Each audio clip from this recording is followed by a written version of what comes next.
Amigas, amigos de todo el país, compañeros y compañeras antorchistas que nos hacen el favor de su atención, tengan todos ustedes muy buenas tardes.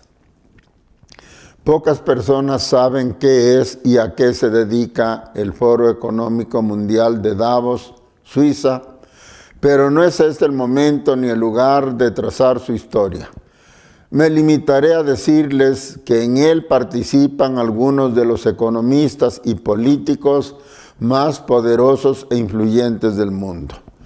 Mauricio Escuela, en el portal Cuba CQ de fecha 6 de febrero, dice del foro: en los últimos años, este evento, que comenzó siendo privado, se reconoce cada vez más, incluso por gobiernos, como la brújula del mundo. Se ha generado un poder supraglobalista por encima de cualquier consenso legal. Es decir, el Foro de Davos se ha convertido en un poder mundial cuyas opiniones y puntos de vista afectan a la humanidad entera. De ahí la importancia de interesarnos en sus actividades. La reunión de este año, que por razón de la pandemia de la COVID-19 tuvo que celebrarse de manera virtual, es particularmente importante porque se dio difusión mundial y se discutió un documento aparecido el 3 de julio de 2020 titulado "Ahora es el momento de un gran reinicio". Su autor, Klaus Schwab, es fundador y presidente ejecutivo del Foro Económico Mundial y uno de los primeros y principales ideólogos del llamado cambio de época posmoderno o cuarta revolución industrial, que es, según los conocedores, la propuesta de los gigantescos monopolios transnacionales al desafío que representa la innegable crisis actual del sistema capitalista, crisis que se ha agravado con la pandemia del coronavirus. En síntesis, esa propuesta consiste en un reseteo, rediseño del capitalismo imperialista, aplicando la tecnología digital más avanzada para garantizar su éxito. El capitalismo renovado corregirá todas las fallas estructurales de enfoque socioeconómico y de funcionamiento que lo han llevado al callejón sin salida de la crisis actual. Para lograrlo, será guiado y gobernado por la inteligencia artificial, por la robótica y la tecnología digital de última generación, y será un supercapitalismo ultra tecnificado sin posibilidad de fallas ni errores. Esta propuesta de renovación total está pensada para todos los países del mundo, incluyendo a China y Rusia. Así se explica la invitación al presidente de la Federación de Rusia, Vladimir Putin, que hacía 12 años que no participaba en el Foro de Davos. Schwab reconoce que la crisis consiste en la escandalosa concentración de la riqueza mundial en manos de una reducidísima élite de megabillonarios, mientras la pobreza de la mayoría de los seres humanos crece y se ahonda hasta límites insostenibles.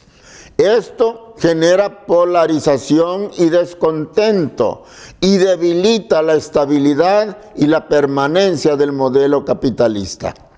Reconoce Schwab que la actual pandemia ha agudizado notablemente el problema, pero que no es su verdadera causa. Surge más bien por el mal funcionamiento del sistema en su conjunto, y es por ello que la solución exige una revisión total y el reinicio, la refundación del capitalismo. Su meta, en suma, es salvar al capitalismo mediante el reinicio de sus actividades bajo una lógica totalmente renovada. Para ello, Schwab ve también signos alentadores en la crisis actual. Nuestra rápida adaptación a cambios radicales, la disposición masiva a prescindir de costumbres y comodidades arraigadas y sobre todo que los ciudadanos han demostrado con creces que están dispuestos a hacer sacrificios para el bien de la atención sanitaria y otros trabajadores esenciales y grupos de población vulnerables como los ancianos. Dice su documento: los estudiosos de la tesis de Schwab ven en esta formulación uno de los aspectos más tenebrosos y condenables de la teoría del reseteo. Se aplaude que la gente más miserable, con menos recursos para hacer frente a la COVID-19 y al desempleo, esté dispuesta a sacrificar a los sectores más vulnerables de la población e incluso a sus padres y parientes ancianos con tal de salvar su propia vida. Y esto, que para cualquier gente normal es motivo de horror y de absoluto rechazo, para los teóricos del reseteo es algo muy favorable para el éxito de su capitalismo refundado. Mauricio Escuela, en su artículo antes citado, sostiene que los teóricos del traspaso, al que llaman panacea, maravilla, piensan que solo sería posible con una reducción rápida y masiva de la población que no podrá ser contratada dentro del diseño de la nueva economía. Y se pregunta, de allí el diseño malthusiano del sistema que hoy promueve la eutanasia, es decir, la muerte asistida en lugar del asistencialismo, el aborto antes que la maternidad, el hecho declarado públicamente durante el coronavirus por los líderes políticos de que las viejas generaciones se sacrifiquen por las nuevas. Llegamos a la médula del proyecto. La agenda del gran reinicio tendrá 3 componentes principales, según Schwab. El primero orientará el mercado hacia unos resultados más justos.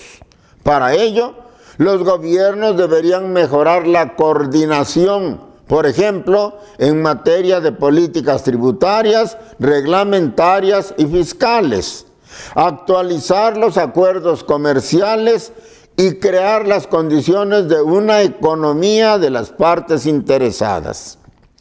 Esto de la economía de las partes interesadas quiere decir que las mejoras en los niveles de bienestar para los trabajadores dependerán del entendimiento entre obreros y patrones, lo cual es una burla, porque todos sabemos que el progreso del trabajador jamás se ha conseguido apelando a la buena voluntad del capitalista, sino mediante la lucha organizada de la clase obrera.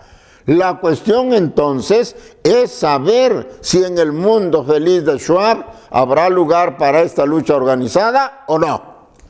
El segundo componente deberá garantizar que las inversiones promuevan objetivos comunes como la igualdad y la sostenibilidad. En lugar de utilizar esos fondos y las inversiones de entidades privadas y los fondos de pensiones para arreglar grietas del viejo sistema, deberíamos utilizarlos para crear un sistema nuevo que sea más resiliente, equitativo y sostenible a largo plazo. Esto se traduce, según Schwab, por ejemplo, en la creación de infraestructura urbana verde y en proponer incentivos para que las industrias mejoren su trayectoria de métricas ambientales, sociales y de gobernanza. Todo parece muy bien, pero no se ve por ningún lado qué ganan los pobres con todo eso. La tercera medida consiste en aprovechar las innovaciones de la cuarta revolución industrial en pos del bien público, sobre todo haciendo frente a los desafíos sanitarios y sociales. Aquí va la navaja de la tecnología digital envuelta en el pan de su mejor aprovechamiento en beneficio de todos. Hasta aquí Schwab. Como vemos, su documento no toca en absoluto la ley fundamental del capitalismo, es decir, la explotación del trabajo asalariado, de donde brota la ganancia del capitalista. Por eso no entiende que acabar con la desigualdad y repartir la riqueza en forma más equilibrada es del todo imposible si nos mantenemos prisioneros del modelo capitalista de economía. Ni siquiera da señales de entender que no se trata de una cuestión moral o de algo que puede concederse o no a los trabajadores, sino de una necesidad imperiosa del buen funcionamiento del sistema en su conjunto, es decir, tanto del trabajo asalariado como del capital. ¿No ve que reduciendo la población trabajadora al mínimo, también reduce en la misma escala la fuente de su ganancia?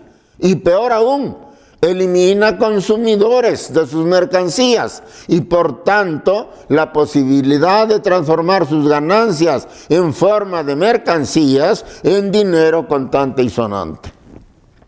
El presidente Putin coincide de entrada en los términos de la crisis señalados por Schwab, pero recuerda que la no atención correcta y oportuna de problemas parecidos en la década de 1930 desembocó en la matanza de la Segunda Guerra Mundial. Hizo votos porque no vuelva a ocurrir eso. Consciente de que la intención del foro al invitarlo a participar es comprometerlo con el proyecto de refundación del capitalismo, aclaró que la época de un mundo dominado por una sola potencia, dispuesta a imponerle a la fuerza su estilo de vida, ha quedado definitivamente en el pasado. Hoy, dijo, han surgido países que han creado su propia concepción de crecimiento, desarrollo y modo de vida en general, que desean un mundo de paz, progreso y crecimiento compartidos y reclaman su derecho a escoger libremente la manera en que desean vivir. Fue un rechazo diplomático pero contundente al plan de reseteo del capitalismo. El presidente Putin sostuvo que, a pesar de las crisis de 2008 y la actual del coronavirus, el PIB per cápita mundial se duplicó a partir de 1980. Gracias a esto, algunos países en desarrollo sacaron a más de 1.000 millones de personas de la pobreza. Según el Banco Mundial, China redujo la pobreza de 1.100 millones de personas que tenía en 1990 a menos de 300 millones en los últimos años. Y Rusia pasó de 64 millones de pobres en 1999 a unos 5 millones en la actualidad. Y enseguida preguntó, ¿por qué no pasó lo mismo en el resto del mundo? ¿Quién recibió el principal beneficio del crecimiento de la economía mundial? Lo más sorprendente, dijo Putin, es que desigualdad y pobreza resultaron ser más profundas en los países ricos y desarrollados. Por ejemplo, según el Banco Mundial, en Estados Unidos había en el año 2000 3.6 millones de personas con ingresos menores a los $5.5 diarios. Y en 2016 había ya 5.6 millones en esa situación. Durante los últimos 30 años, en varios países desarrollados, los ingresos de más de la mitad de los ciudadanos se estancaron, es decir, registraron 0 incrementos, mientras que el costo de servicios como educación y salud se multiplicó 3 veces. Y repitió la pregunta, ¿quién se llevó las ganancias? La respuesta es conocida, dijo él, el 1% de la población. La culpa de tales distorsiones es de las políticas aplicadas en la década de los 80, basadas en el llamado consenso de Washington. Es decir, la culpa es del modelo neoliberal, impuesto a todas las economías de libre mercado. Y aclara el presidente Putin ciertas esperanzas de que será posible resetear el modelo de crecimiento anterior están asociadas con un rápido desarrollo tecnológico. Sin embargo, este proceso da lugar a nuevos cambios estructurales. En primer lugar, me refiero al mercado laboral. Esto significa que sin una acción gubernamental eficaz, muchas personas corren el riesgo de quedar desempleadas, dijo Putin.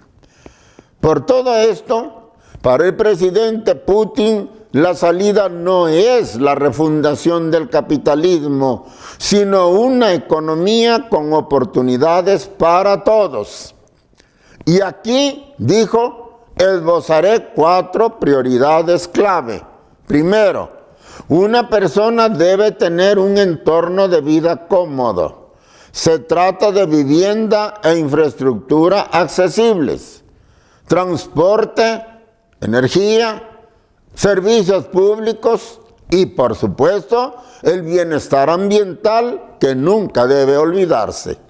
Segundo, una persona debe estar segura de que tendrá un trabajo que le proporcionará un ingreso en constante crecimiento y, en consecuencia, un nivel de vida decente.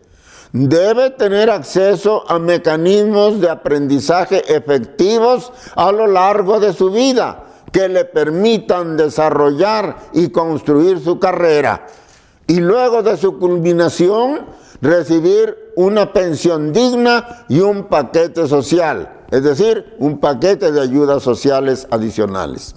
Tercero, una persona debe estar segura de que recibirá una atención médica eficaz y de alta calidad cuando se requiera.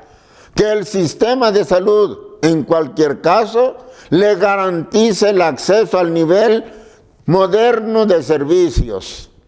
Cuarto, independientemente de los ingresos de la familia, los niños deben poder recibir una educación decente y desarrollar su potencial. Cada niño tiene este potencial. Como vemos, y ofrezco disculpas si suena a pretensión excesiva, la solución resumida por el presidente Putin, además de ser el polo opuesto a la posición apologética, reaccionaria y deshumanizada de Schwab, se asemeja bastante a las metas que nos hemos fijado los antorchistas para crear un país próspero, sano, fuerte, educado, fraterno y solidario. Esta coincidencia no es casual. Nace del hecho de que nosotros, como el presidente Putin y el verdadero pueblo ruso, vemos a los seres humanos, a los hombres y mujeres de México y del mundo, no como un medio, no como carne de explotación, sino como el fin último y único que puede justificar la existencia de la sociedad humana y el arte del buen gobierno de dicha sociedad. De todos modos, nuestra tarea sigue siendo educar y organizar a nuestro pueblo para la conquista democrática del poder del país. Sin él, será imposible poner en práctica nuestro proyecto de país. Invito respetuosamente a quienes me ven y escuchan a luchar unidos por un México mejor. Muchas gracias.